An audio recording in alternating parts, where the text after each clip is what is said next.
கோவை சர்வதேச விமான நிலையத்தில் நாள்தோறும் பல்வேறு நாடுகளிலிருந்து விமானம் வந்து செல்கின்றது. இன்று அதிகாலையில் சிங்கப்பூரிலிருந்து ஸ்காட் விமானம் கோவை விமான நிலையம் வந்தது. அப்போது சுங்கம் மற்றும் வான் புலனாய்வு பிரிவு சுங்க துணை ஆணையர் தலைமையில் சோதனை மேற்கொள்ளப்பட்டது.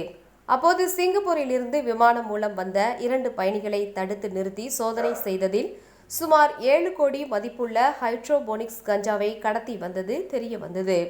இதன் எடை 6.713 கிலோ இருந்துள்ளது. அதனை பறிமுதல் செய்தனர். மேலும் அவர்களிடம் நடத்தப்பட்ட விசாரணையில் கேரளா மாநிலம் கோட்டயத்தை சேர்ந்தவர்கள் என்பதும் தெரிய வந்தது. மேலும் அவர்கள் மீது போதைப்பொருள் தடுப்பு சட்டத்தின் கீழ் வழக்கு பதிவு செய்து இதனை எங்கிருந்து கொண்டுவரப்பட்டது, யாருக்காக கொண்டுவரப்பட்டது என்பது குறித்து விசாரணை மேற்கொள்ளப்பட்டு வருகின்றது.